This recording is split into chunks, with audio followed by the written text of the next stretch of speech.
마태복음 5장 4절입니다.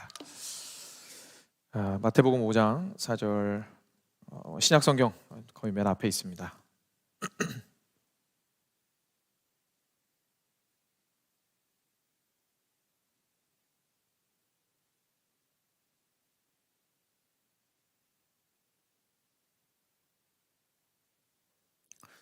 네, 마태복음 5장 4절 다 찾으신 줄 알고 한 목소리로 같이 읽겠습니다. 4절 한 절 같이 읽겠습니다. 시작. 애통하는 자는 복이 있나니 그들이 위로를 받을 것이며. 아멘. 네, 제가 잠깐 기도하겠습니다. 애통하는 자는 복이 있나니 그들이 위로를 받을 것이며. 사랑하는 주님, 참 저희의 삶 가운데 애통함이 많습니다. 저희들의 존재 자체가 주님 앞에서 참 애통할 수밖에 없는 자들이고, 조금 잊었다 싶을 때면 어김없이 다시 슬픈 일들은 찾아오며 괴로움들은 우리를 가만두지 않는 것이 인생임을 주님 앞에 고백합니다. 주님은 그런 우리 인생을 아십니다. 그리고 우리를 위로하기 원하심을 말씀을 통하여 보게 됩니다. 사랑하는 주님, 이것이 의미하는 바가 무엇인지 저희로 더 명료하게 알게 되는 귀한 시간 될 수 있도록 해주시고, 그리하여서 우리의 심령이 가장 깊숙한 세상 어디에서도 얻을 수 없는 참된 위로를 얻게 되는 귀한 시간 될 수 있도록 은혜 주시기를 간절히 간구드립니다. 시간 우리가 말씀에 집중할 수 있도록 하여 주시고, 우리의 영혼을 열어주셔서 주님께서 주시는 그 위로로 말미암아 참 힘을 얻게 되는 귀한 시간 되도록 하옵소서. 예수 그리스도의 이름으로 간절히 기도드렸습니다. 아멘.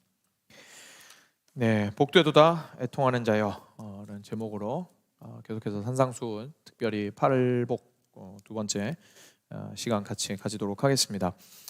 예수님께서 산자락에 앉으셔서 전하시는 그 말씀, 이제 8가지 복으로 시작되었는데요, 두 번째 복을 드디어 이야기하기 시작하십니다. 첫 번째는 이것이었습니다. 심령이 가난한 자는 복이 있나니 천국이 그들의 것이다 라고 얘기하셨습니다. 기억하시겠지만 복되다라는 말이 제일 먼저 나옵니다. 복되도다 심령이 가난한 자들이여 그들이 천국이 그들의 것이다 라고 얘기하신 거죠. 지난주 말씀 기억하시겠지만 심령이 파산한 사람들, 가진 것이 아무것도 없다고 판단되는 사람들, 스스로의 능력으로 절대로 설 수 없다고 생각되는 사람들, 그들은 주님 앞에 깨어진 심령으로 나올 수밖에 없고, 그 심령이 파산한 자들에게는 하나님께서 단단한 반석을 주실 터인데, 그것이 바로 하늘나라 천국이었습니다. 이 천국은 단지 이 다음에 갈나라라는 뜻이 아니라 지금 오늘 이 순간 예수 그리스도께서 우리의 삶을 다스리시는 그 삶이 바로 하나님의 나라로서의 삶이라는 것을 우리가 좀 살펴볼 수가 있었습니다. 그래서 이 땅 가운데서 심령이 가난한 자로 살아가는 자는 결국 복된 삶을 살아가는 자다라는 것을 저희가 보았는데요, 여기에서부터 좀 자연스럽게 오늘 말씀으로 이어집니다. 이렇게 심령이 파산한 사람의 마음은 아플 수밖에 없습니다. 그 사람은 애통하는 사람입니다. 그래서 오늘 말씀은 이야기하십니다. 역시나 복이 있다라는 말씀이 먼저 나오시죠. 복이 있도다, 행복하도다, 기쁘도다, 평강이 있도다. 누가요? 애통하는 자들이요. 왜냐하면 그들이 위로를 받을 것이기 때문이다 라고 오늘 말씀 우리에게 이야기를 해주시고 있습니다. 지난주 말씀과 동일하게 역시나 한 번에 이해가 잘 안 됩니다. 왜냐하면 애통하는 사람이 뭐가 복되단 말입니까? 그렇죠? 애통하는 문제가 해결이 될 테니 그러면 복을 얻을 것이다, 뭐 이런 말씀이면 이해가 되지만 오늘 말씀에 그런 내용 안 나옵니다. 그냥 애통하는 자는 복되다, 왜냐하면 그들이 위로를 받을 것이기 때문이다 라는, 어떻게 보면 조금 애매할 수도 있는, 그리고 어쩌면 우리가 진짜 원하는 답은 아닐 수도 있는 그런 말씀을 예수님께서 하시거든요. 그래서 우리는 진지하게 질문해 볼 수밖에 없습니다. 예수님, 이거 뭔 소리입니까? 예수님 진짜 무슨 얘기가 하고 싶으신 겁니까? 그렇죠? 그래서 오늘 먼저는 애통하는 자에 대해서 좀 살펴보고요, 그리고 이어서 주께서 그 애통하는 자에게 어떠한 위로를 주시는지 같이 살펴보기를 원합니다. 여러분, 애통이라는 것은 결국 고통이라는 단어에서 왔거든요. 그 원어 자체가. 그러니까 애통하다라는 거 우리 모두 알고 있는 그 감정 맞습니다. 고통 가운데 있을 때 우리가 괴로워하고 외로워하고 불안해하고 안절부절 못하고 하는 그 마음, 그것이 애통함 맞습니다. 가슴이 녹아내리는 것 같고 애간장이 타는 그 마음이죠. 애통하는 사람에 대한 이야기가 바로 오늘 이야기입니다. 여러분, 우리가 삶 속에서 익숙합니다. 그렇죠? 안타까운 일이지만 익숙합니다. 한두 번 그런 경험이 있습니다 수준에서 그치기만 해도 인생이 나쁘진 않을 것 같은데, 저희들 정도 인생을 이제 쭉 살아오다 보면 사실 모두들 공감하시다시피 이 아픔이라는 것이 그냥 삶 자체를 디파인하는 데피니션이 돼버리는구나, 삶 자체가 그냥 고통이구나 라는 생각을 우리가 하게 될 때가 참 많이 있고 실제로 그런 경험들을 하면서 살아갑니다. 근데 오늘은 특별히 말씀도 짧습니다, 그렇죠? 한 절이고 그래서 좀 시간을 많이 할애해서 좀 깊이 들어갔으면 좋겠는데요. 저희가 생각하는 고통에 대해서 저희가 그냥 단순하게 힘들다, 어렵다, 괴롭다, 빨리 지나갔으면 좋겠다 이런 거 말고 저희들이 겪고 있는 고통에 대해서도요 다양한 종류들이 있거든요. 모든 것들을 다 커버하지 못할 수는 있을지라도 그래서 그것들을 좀 진지하게 한번 하나씩 살펴봤으면 좋겠습니다. 그리고 이 고통에 대한 이해도가 저희가 깊어지면 깊어질수록 결국은 하나님께서 어떤 방식으로 어떻게 우리를 위로하고자 하시는지도 더 명확해집니다. 그래서 하나님의 위로를 온전히 받아들이기 위해서라도 조금 듣기 힘들더라도 저희가 함께 저희의 삶을 좀 모두가 힘드니까요, 그렇죠? 거울을 꺼내어서 자신의 삶을 돌이켜 보시는 시간 되셨으면 좋겠습니다. 그래서 먼저 아픔에 대해서 좀 살펴볼 텐데요. 크게 4가지 정도로 좀 묵상을 해봅니다. 먼저 첫 번째는 저희가 가장 익숙한 아픔입니다. 여러분 저희들이 보통 힘들고 아픕니다라고 얘기하는 건 결국은 상실이나 결핍에서 오는 아픔과 괴로움이 많습니다, 그렇죠? 저희가 보통 생각하는 물질적인 어려움 분명히 있습니다. 돈 없을 때 힘들죠. 왜냐하면 이 시대는 돈이 없으면 결국 할 수 있는 게 아무것도 없기 때문입니다. 우리가 보통 돈 얘기를 하게 되면 저 사람 너무 육신적인데 뭐 이런 얘기를 할 수는 있지만 없어 본 사람은 그거 보고 어떻게 그 사람 보고 넌 너무 육신적이야 라고 말할 수 있겠어요, 그렇죠? 돈이 너무나 결핍되어 있고 없어서 거기에서 고뇌할 수밖에 없는 사람은 실제로 이 사람이 돈이라는 어떤 물질적인 욕심이 채워지지 않아서 괴로워한다기보다 생명이 왔다 갔다 하고 있는 거죠. 그러니까 너무 불안하기 때문에 결국은 괴로워할 수밖에 없는 문제입니다. 돈 걱정한다고 해서 무작정 그냥 육신적인 문제라고 할 건 아닌 것 같습니다, 그렇죠? 실제로 그런 물질들이 우리에게서 채워지지 않았을 때에 우리는 굉장히 괴로워할 수밖에 없죠. 안정감을 누릴 수가 없기 때문입니다. 지금 현재 당장 필요한 것들이 그때그때 채워지는 것도 참 감사하지만 시대가 시대니만큼 미래가 불확실을 하다 보니까 미래에 쓸 것이 충분하지 않은 것도 오늘 우리의 삶을 분명히 굉장히 괴롭게 만들고요, 많이 어렵게 만드는 것이 사실입니다. 그래서 그것이 굉장히 깊이 있는 슬픔이 되기 시작하면 애통함이 되죠. 이게 막 울고불고 눈물 흘리지 않을 수는 있습니다, 그렇죠? 뭐 매일같이 통장 보면서 눈물 흘리진 않잖아요. 근데 그건 아니지만 그 불안함이 어느새 나의 삶의 기본적인 정서가 되어서 뭔가 항상 불안하고 뭔가 항상 걱정이 되는 거예요, 그렇죠?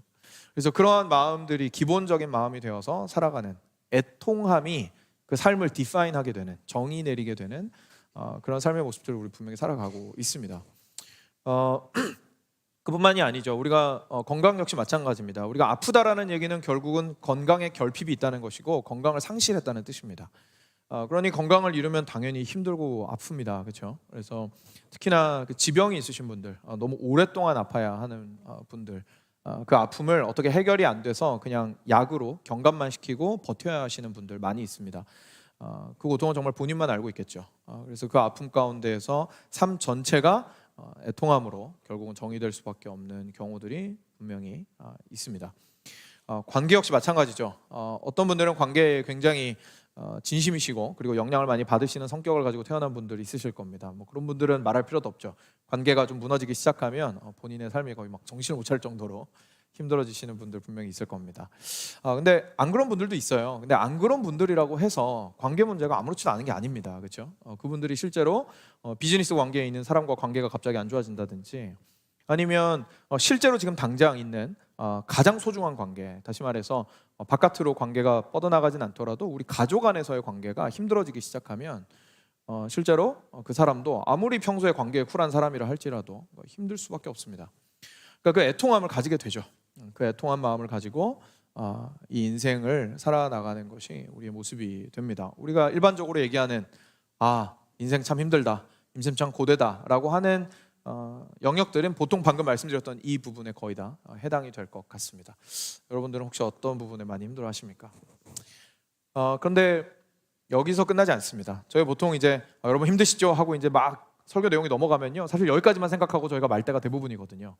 자, 지금부터가 저희가 잘 생각하지 못하는 부분들입니다. 여러분 저희가 앞에서 이야기했던 이런 부분들은요, 꼭 내가 잘못해서 그런 건 아닐 수도 있습니다, 그렇죠? 그냥 우리 부모님이 그렇게 많지가 않았어요. 많이 없는 집에서 태어났어요. 경제적으로 워낙에 좀 힘들게 컸어요. 그럴 수 있지 않습니까? 그리고 내가 뭔가 잘못한 건 아닌데 주변에서 뭔가 좀 뜻밖의 일들이 발생을 해서 괴로울 수 있습니다. 나는 건강을 정말 많이 챙겼는데 갑자기 암이 발생을 했을 수도 있습니다. 내 자녀가 아플 수도 있습니다. 그렇죠? 근데 내 자녀가 아픈 건 근데 내가 어떻게 할 수 있는 문제가 아니잖아요. 그러니까 사실 첫 번째 우리가 이야기하는 그 고통들은요, 우리 책임이랑은 별로 좀 상관이 없을 수도 있습니다. 그냥 힘든 일이 있는 거죠. 그런데 두 번째로 우리가 생각해 볼 수 있는 우리의 애통함의 굉장히 큰 부분 중에 하나는 뭐냐면 바로 내가 잘못한 것들입니다. 내 책임인 것들입니다. 내 선택 때문에 선택의 결과가 나를 현재 괴롭히고 있는 것들입니다. 그런 거 분명히 우리 인생 가운데 있습니다. 내 선택을 처음에 잘못했습니다. 그때 누군가 분명히 얘기했어요. 그렇게 선택하지 말라고. 아니면 나는 그 조언을 들을 수가 없었어요. 근데 나름대로 나는 지혜롭게 선택한다고 했지만 알고 봤더니 내가 무지했어요. 충분히 알아보지 않았어요. 사람들은 모두 다 그 이후에 있을 어려움들에 대해서 이야기를 했어요. 그런데 나는 생각합니다. 잘 될 거야. 왜요? 그냥 나는 긍정적인 사람이니까요. 그죠? 잘 될 거야. 생각하면서 그 선택을 하는 겁니다. 그 나름대로의 이유와 목적 의식을 가지고, 그리고 나름대로 나는 이거 책임질 수 있어. 나도 어른이야. 라고 생각하고 선택을 했습니다. 근데 누가 알았습니까? 그 선택 끝에 고통이 있을지. 그렇죠? 근데 이 고통이 우리한테 주는 고통은 사실 배가 됩니다. 왜냐하면 책임을 누가 져야 됩니까? 내가 져야 되는 거예요. 이 선택을 내가 했잖아요. 그러니까 너무 힘들어 죽겠어서 하나님한테 원망하고 싶다가도 원망이 됩니까? 안 됩니까? 사실 원망이 안 되죠. 왜냐하면 내가 너무 서운해서 원망은 하긴 하지만 내 속마음은 알거든요. 결국 누구 잘못이에요? 내 잘못이잖아요. 내가 잘못 선택했거든요. 내가 그때 하나님을 더 잘 알았더라면, 내가 더 지혜로웠더라면, 내가 더 의지적이었다면, 내가 더 선함을 소중하게 여겼다면, 내가 더 소망을 가지고 있었다면 바른 선택을 했을 텐데. 근데 그 선택의 결과는 결국 나한테 오롯이 다가오게 됩니다. 괴로움으로. 처음에는 좋아 보였는데 그렇지가 않은 것이 이제 결정이 나게 되죠. 그러면은 우리 그리스도인으로서 사실 굉장히 마음이 무거워집니다. 왜냐하면 여러분 다들 공감하실 겁니다. 그런 마음을 가지고 하나님 앞에 나아갑니다. 그럼 여러분, 하나님께서 아무리 우리를 용서하신다고 해도 여러분 마음 편하시던가요? 뭔가 어딘가 좀 불편하죠. 뭔가 깔끔하지가 못하죠. 왜냐하면 하나님 앞에서 내가 잘못된 선택을 한 게, 그리고 너무 대놓고 하나님한테 다 알면서도 그 길을 선택한 게 나한테 너무 뚜렷한 거예요. 근데 내가 무슨 염치로, 그죠? 무슨 염치로 하나님한테 가가지고 문제 해결해 달라고 기도할 겁니까? 그럼 혹시 그런 마음 있지 않으세요? 저는 있습니다. 하나님한테 갔는데 문제가 해결이 안 되는 거예요. 그렇죠? 그러면 곰곰이 돌이켜보면 진짜 내가 선택을 잘못한 문제들이 있거든요. 그러면 그거 어떻게 가지고 나갈 겁니까? 그 불편함이 우리한테 큰 짐으로 다가오게 됩니다. 그 짐을 지고 있으면 하나님 앞에 자유롭게 나갈 수가 없습니다. 그렇죠? 근데 이 문제를 어떻게 해결해야 될지에 대한 고민도 사실 좀 있는 거예요. 분명히 내가 잘못한 부분이고 이 부분이 그래도 좀 해결이 하나님 앞에서 돼야 될 것 같고, 이 매듭이 풀려야 될 것 같은데 죄의 결과는 내 앞에 버젓이 서서 여전히 나를 괴롭히고 있고 쉽게 떠날 수는 없고, 문제 어떡하지? 그것이 우리의 삶을 어떻게 만듭니까? 애통하게 만듭니다. 괴롭게 만듭니다. 그렇죠? 평상시에 모든 일들은 옆에서 보면 잘 지나갈 수는 있는데 내 가장 밑바닥에 항상 깔려있는 불편함과 죄의식이 있습니다. 내가 뭔가를 잘못했기 때문에 내 인생은 애통할 수밖에 없는 것, 그게 사실 우리 인생의 모습입니다. 이쯤에서 끝났으면 좋겠는데 여기서도 끝이 안 났습니다. 왜냐하면 우리가 만약에 잘못한 게 아무것도 없다고 한번 생각을 해보시죠. 성경은 우리한테 말합니다. 죄인은 모두가 죄인이다. 의인은 없나니 하나도 없다라고 얘기를 합니다. 그러면 100번 양보해서 내가 다 잘했다고 칩시다. 나는 잘못한 게 아무것도 없어요. 그러면 나는 애통할 일이 없을까요? 우리는 그렇게 생각해요. 굉장히 단순하게 인생의 방향을 생각하면요, 내가 착하게 살면 나는 상 받으면서 살 거야, 나는 형통할 거야. 정말 그럴까요? 아니죠. 나 빼고 다 죄인이잖아요. 근데 거기에 더불어 나까지 죄인이죠. 그렇죠? 그러니까 행여나 내가 죄인이 아니라 할지라도 애통하면 피할 수가 없습니다. 왜냐하면 모두가 죄인이기 때문입니다. 그래서 이 땅 가운데서 나는 그 거대한 죄인들로 이루어진 사회 안으로 들어가서 살아갈 수밖에 없습니다. 우리는 가정을 꾸리면서 행복을 꿈꿉니다. 아무도 불행을 꿈꾸지 않습니다. 근데 내가 결혼한 사람은 누굽니까? 죄인입니다. 나는 아기가 너무 좋아요. 근데 내가 낳은 아기는 죄인입니다. 그죠? 그러니까 그 안에서 발생하는 어려움들이 분명히 있는 겁니다. 내가 아무리 잘해도, 내가 아무리 주님 붙들면서 모든 길을 걸어가도 내가 해결할 수 없는 문제가 있습니다. 나는 사람의 마음을 내 마음대로 바꿀 수 없습니다. 그 사람이 죄를 끝까지 추구해요. 그 죄 때문에 나까지 괴로워요. 근데 그 마음을 바꿀 수 있습니까? 없습니까? 못 바꿔요. 바깥에 나가서 일을 합니다. 세상은 철저하게 약육강식의 세계고 돈의 논리에 의해서 움직이고 있습니다. 아무도 올바르게 행동하는 거에 관심이 없죠. 그 회사에 들어갔습니다. 사장이 나한테 불법적인 일을 시킵니다. 안 한다고 그러면 잘릴 것 같아요. 어떻게 해야 되죠? 그죠? 그러니까 이 땅에서 살아나간다라는 것 자체가요, 사실 악의 뒤범벅이 되어서 살아간다라는 뜻입니다. 아무도 깨끗하지 않습니다. 그럼 그 가운데서 우리가 그리스도인으로서 살아가요. 애통할까요? 안 할까요? 애통하죠. 이 슬픔이 너무 복잡해요. 왜냐하면 이 세계가 너무 불합리하니까 거기에서 선하게 살고 싶은데 선하게 안 살아져요. 나는 힘이 없어요. 고치고 싶지만 고칠 만한 힘이 없어요. 그러니까 나는 이 악을 보고 속수무책이에요. 근데 이 악이 나를 막 푸시하고 들어와요. 악을 함께 행하자고. 그럼 난 져요, 그 악에. 내 마음이 어떻습니까? 다 알면서도 이것을 하고 있는 내 자신이 너무 자괴감이 들죠. 그러면서 다른 한편으로 나도 살아야 되니까 합리화를 하죠. 핑계를 댑니다. 남들도 다 똑같아. 어차피 세상이 이런 거야. 인생이 원래 이런 거야. 이렇게 말합니다. 그렇죠? 근데 또 교회 와서 예배 드리다가 깨달아요. 그게 아니구나. 하나님의 기준은 또 다른 데 있구나. 와, 어떻게 해결하죠? 매듭이 너무 복잡하잖아요. 내 힘은 한계가 있고. 그죠? 이걸 보고 성경은 뭐라고 얘기하냐면 애통한 가운데 있다고 얘기하는 겁니다. 어쩔 수가 없는 거예요. 답이 안 나와요. 우리는 답이 있었으면 좋겠지만 답이 안 나오는 겁니다. 거기서 괴로워하고 있는 상태 그 자체, 그걸 보고 성경은 우리에게 애통하는 삶이라고 얘기를 합니다. 여기까지도 끝이 아닙니다. 왜냐하면 여기까지의 인생은요, 사실 사람마다 차이가 있습니다. 어떤 사람은 상대적으로 좀 형통하고요, 어떤 사람은 진짜 어쩜 저렇게 인생이 힘들까 싶을 정도로 안 좋은 일이 계속 생기는 경우가 분명히 있습니다. 그렇죠? 그래서 그것이 상실의 아픔이든 아니면 자기 죄 때문에 겪게 되는 괴로움이든 아니면 악한 사회에서 살게 되는 어쩔 수 없는 상황 때문이든 하여간 인생이 괴로운 것이 사람마다의 편차가 굉장히 큽니다. 어떤 사람은 좀 형통하고 어떤 사람은 많이 괴롭죠.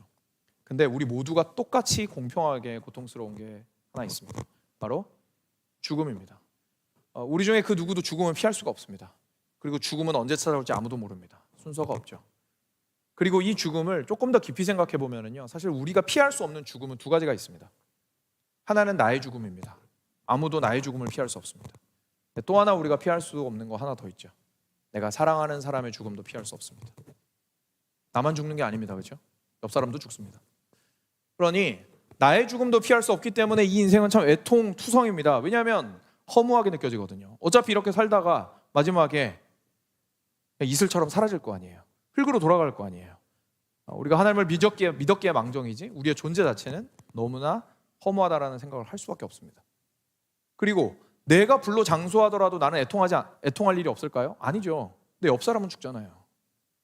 내가 그토록 사랑했고 나의 모든 것들을 바쳤고 희생했고 그리고 그가 나를 위해서 희생했고 섬겨주었던 내가 사랑하는 그 사람도 때가 되면 흙으로 돌아가게 됩니다. 그렇죠? 나보다 먼저 갈 수 있잖아요. 그 고통은 또 얼마나 크겠습니까? 죽음이라는 것 자체는 그리고 모두에게 동일합니다. 이 일은 가장 가난한 사람이든 가장 부유한 사람이든 뭐 신앙이 6대째 10대째 내려와가지고 목사가 막 가정 안에 100명이 되든 말든 상관없습니다. 모두가 똑같습니다. 그래서 예수님께서 오늘 말씀하시는 겁니다. 애통하는 자는, 예수님께서 오늘 말씀하실 때요, 애통하는 자라는 게 인생 살다가 힘들 때가 있지, 그때 좀 슬프지, 그러면 와 내가 위로해 줄게, 이런 뜻이 아닙니다. 예수님께서 지금 말씀하시는 건 뭐냐면요, 모두가 애통하다라는 뜻입니다. 우리들이 태어나면 애통하는 인생을 살 수밖에 없다는 거예요. 방금 이야기한 그 모든 고통에서 자유로울 수 있는 사람은 단 한 명도 없기 때문이죠. 그래서 어떻게 보면 좀 더 정확하게 말하면요, 예수님께서 애통하는 자는, 그러니까 지금 현재 막 눈물 콧물 짜고 있는 자는 이렇게 말씀하시는 거라기보다는 이렇게 말씀하시는 건지도 모릅니다. 스스로가 애통하다는 사실을 깨달은 자는. 왜냐하면 우리는 인생을 살아가면서 내가 애통한 인생을 살아가고 있다는 거에 대해서 부정하기 원하거든요. 세상은 얘기합니다. 야, 좋은 일 많잖아. 그렇죠? 틀린 말은 아닙니다. 근데 그 좋은 일을 가지고 인생 전체가 움직일 수 있을까요? 우리 모두 알고 있습니다. 대부분의 경우에 우리 인생을 움직이는 건 슬픈 일 때문입니다. 우리 가운데 있는 그런 애통함이 기본적인 상태라는 것을 예수님께서 사실 얘기해 주시는 겁니다. 마침 지난 금요일에 이틀 전이죠. 저희가 사사기 같이 살펴보면서 이 부분에 딱 알맞는 예를 저희가 함께 말씀을 통해서 볼 수가 있었습니다. 여러분, 사사기는 엉망진창입니다. 사사들도 엉망진창이고요. 그 사사들 밑에 있는 백성들도 엉망진창입니다. 하나님의 이름만 부를 뿐 하나님의 뜻대로 하는 건 하나도 없습니다. 그러면서 스스로가 하나님 뜻대로 하고 살아간다고 착각하고 있는 사람들의 대환장 파티였습니다. 그런데 이 사람들이 행복했나요? 그렇지가 않았어요. 그렇죠? 그러니까 자기 맘대로 행해서 행복했으면 그래도 뭔가 좀 해볼 만하지 않습니까? 그리고 우리가 그래서 우리 맘대로 하려고 하는 거잖아요. 내 맘대로 해야 행복할 거라고 생각하니까요. 근데 사사기가 우리한테 보여주는 건 내 맘대로 했더니 망가진 인생을 사는 애통하는 사람들의 모습을 보여주는 겁니다. 그래서 사사기 17장 6절은 이렇게 이야기를 했었죠. 그때는 이스라엘에 왕이 없었으므로 사람마다 자기 소견에 옳은 대로 행하였더라. 이 사람들이 고통스러웠습니다. 왜 고통스러웠을까요? 자기 맘대로 살아서 그렇습니다. 자기 맘대로 사는 것 자체가 문제가 아니라 자기 맘대로 사는 것에는 더 근원적인 문제가 있었으니 뭐라고 얘기합니까? 왕이 없었기 때문이더라. 그러니 다 자기 자신이 왕처럼 살려고 하여서 그 고통을 겪을 수밖에 없었더라라고 얘기합니다. 사랑하는 여러분, 이것이 성경이 이야기하는 우리가 애통한 자다라는 것의 의미입니다. 우리한테 애통하는 사람이다라고 이야기를 하시는 거는요, 왕을 잃어버려서 자기 맘대로 행하다가 애통할 수밖에 없는 인생을 사는 자들이다라는 뜻입니다. 왜냐하면 우리 모두는 누구 아래서 태어났습니까? 아담과 하와의 혈통에서 태어났기 때문입니다. 첫사람 아담과 하와는 하나님께 등졌습니다. 그리고 하나님을 왕으로 모시기를 거부했습니다. 그리고 그 DNA는 우리에게까지 이어져 내려오고 있습니다. 우리는 태어날 때부터 죄인입니다. 그래서 그 말은 무슨 말이냐면 태어날 때부터 잘못을 했다 이게 아니라 잘못을 할 수밖에 없는 존재로 태어났다라는 뜻입니다. 그러니까 애통할 수밖에 없는 상태로 태어난 자들이 바로 인간이라는 것이 성경의 증언이고, 우리의 인생 가운데 겪게 되는 그 모든 애통할 수밖에 없는 상황들은 우리에 대한 증명입니다. 너는 그 애통함을 벗어날 수 없는 자다. 스스로의 힘으로 절대로 벗어날 수 없는 자다라는 것을 우리 인생 가운데 경험하는 애통함을 통해서 우리가 증거를 얻게 되는 것이죠. 사랑하는 여러분, 이것이 오늘 말씀이 우리에게 이야기하는, 예수님께서 우리한테 말씀하시는 애통하는 자라는 것의 의미입니다. 이쯤에서 아마 질문이 드신 분이 있으실 수도 있을 겁니다. 우리 교회는 말씀을 진지하게 묵상하시는 분이 많기 때문에 이렇게 생각하시는 분이 있을 겁니다. 목사님, 근데요, 말씀하신 게 맞기는 한데 지금 현재 예수님께서 팔복에서 말씀하시는 애통하는 자는 그래도 좀 영적인 의미가 아닐까요? 영적으로 애통하는 사람, 자신이 죄인이라는 것을 아는 사람, 이걸 의미하는 거 아닐까요? 근데 목사님이 방금 얘기하신 건 몸이 아픈 거, 돈이 없는 거, 관계가 깨어진 거 다 포함시키신 것 같은데 그거 맞는 건가요? 이제 이렇게 아마 질문하시는 분 있으실 수도 있을 것 같아요. 좋은 질문입니다. 실제 저도 말씀 준비하면서 알게 된 거지만 실제 학자들도 갑론을박합니다. 뭐가 맞다? 이건 영적인 의미다, 아니면 어떤 사람들은 이건 더 일반적인 의미다. 근데 저는 아무리 성경을 봐도 이 둘이 아니라 하나입니다. 여러분들 저랑 같이 말씀 계속 꾸준히 잘 들어오셨으면 다들 충분히 지금은 이해하시리라 생각을 합니다. 우리가 이 땅 가운데서 겪고 있는 방금 말씀드렸던 그 모든 애통함의 이유들 있잖아요. 내가 잘못한 건 아니어도 우리가 겪을 수밖에 없는 어려움들과 아픔들 있잖아요. 그거 왜 생긴 거죠? 첫사람이 죄를 범하였기 때문이었습니다. 하나님은 우리의 인생을 그렇게 원하신 적이 없었습니다. 하나님께서는 우리의 인생을 병으로 인하여 고통스럽게 창조하지 않으셨습니다.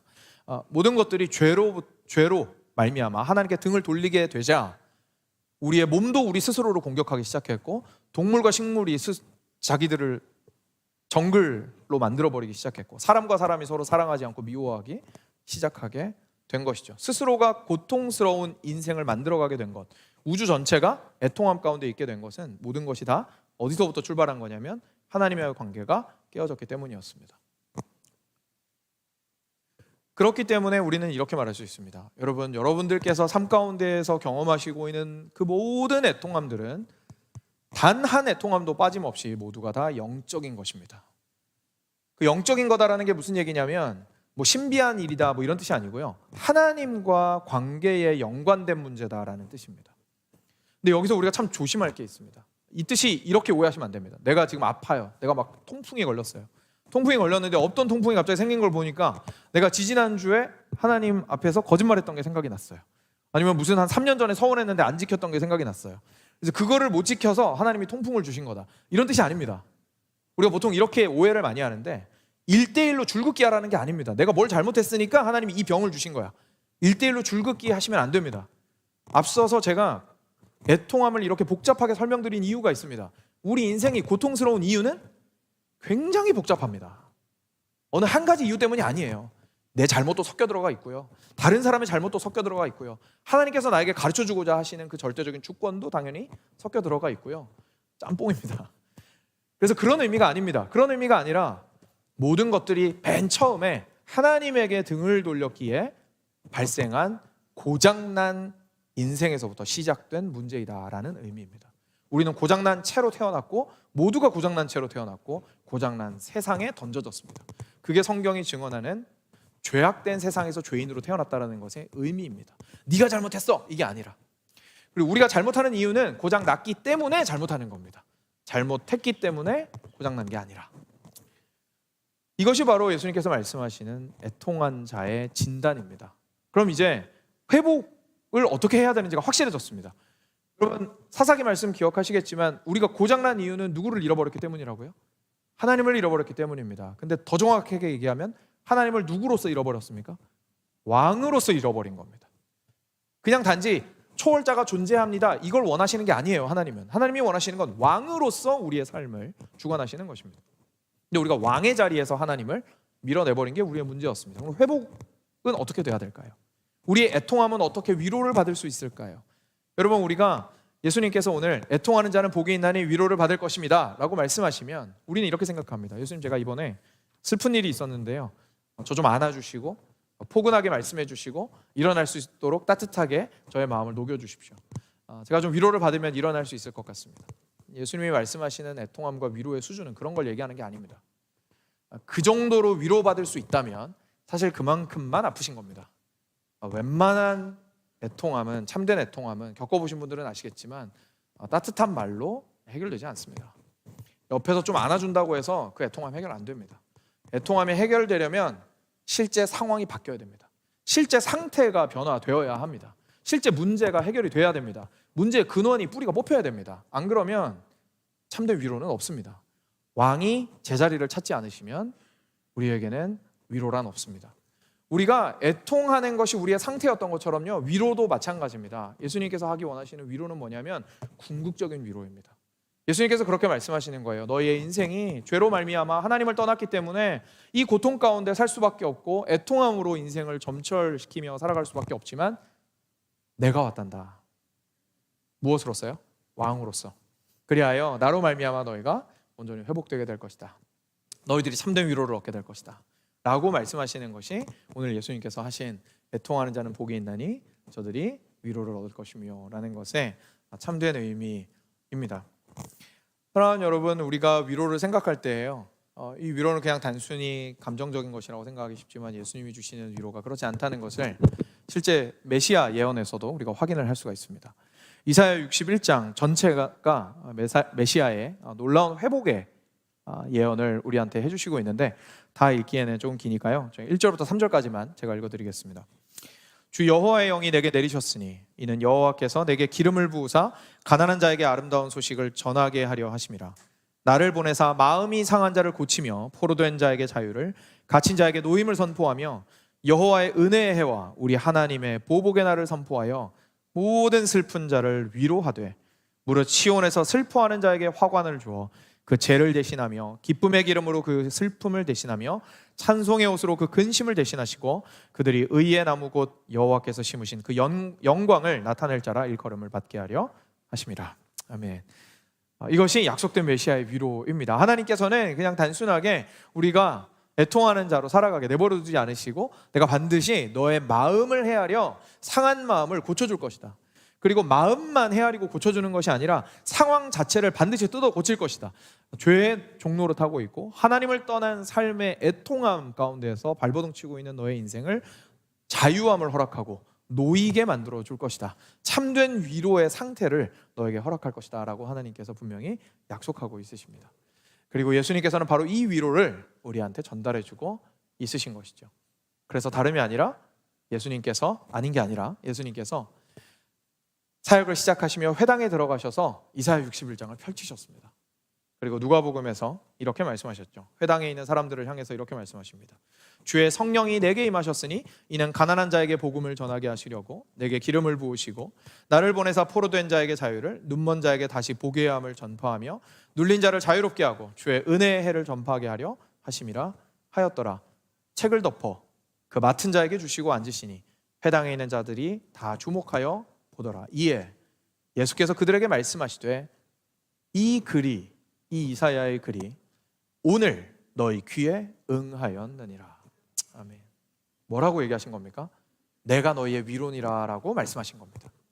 하나님께서는 너의 슬픔을 아신단다. 그 존재 자체를 뒤흔드는 아무도 이해 못하고 그냥 옆에서 좀 따뜻하게 밥 차려주고 안아주고 따뜻한 말로 위로해주고 친구해주고 그것도 너무 고맙지만 그것만으로 해소될 수 없는 존재의 애통을 주께서는 아시고 보고 계시며 그 근원부터 문제를 해결하기 원하셔서 누굴 보내셨냐면 바로 나를 보내셨단다.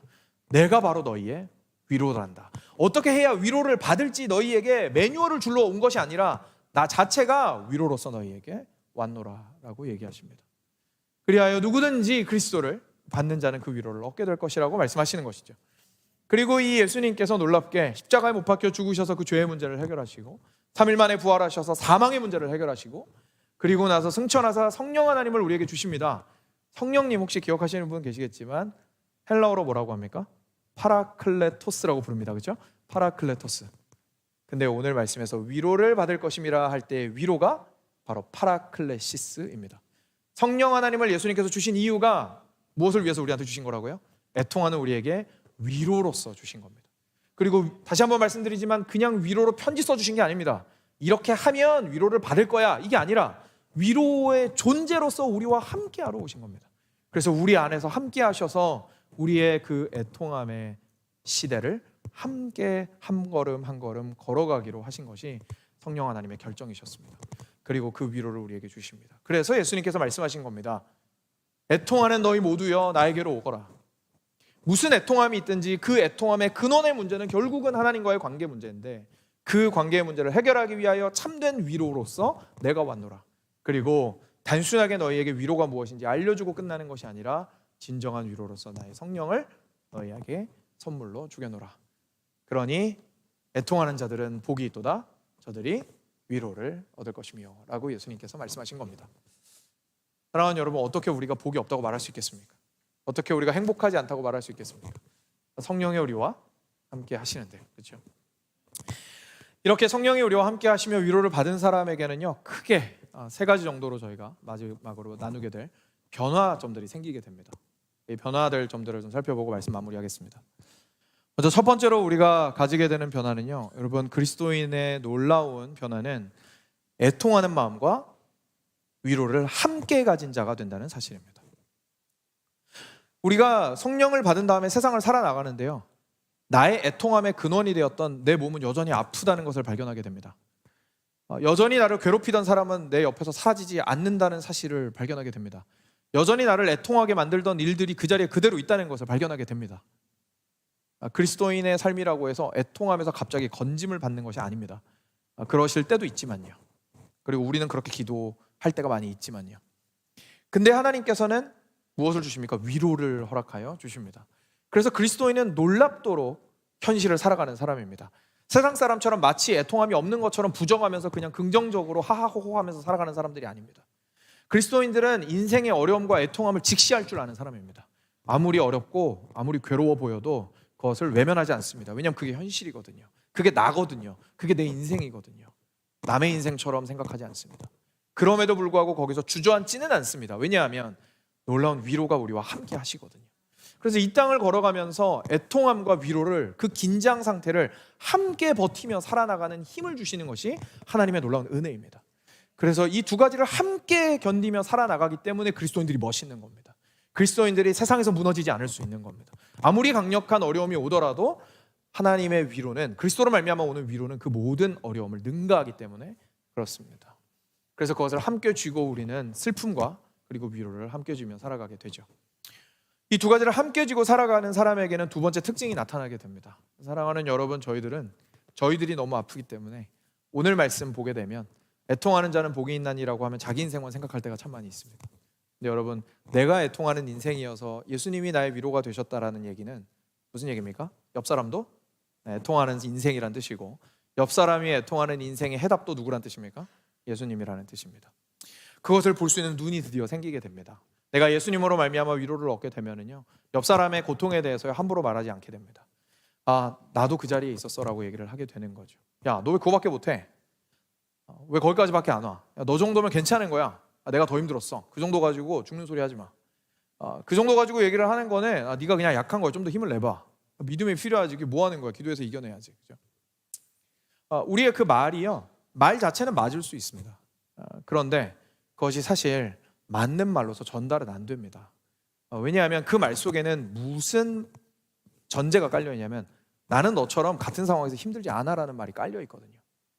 근데 우리가 그리스도 안에서 내가 애통하는 자이고 그리스도로 말미암아 위로를 받은 자라는 사실을 깨닫게 되면 우리는 이런 마음으로 상대방을 보게 됩니다. 나도 똑같아.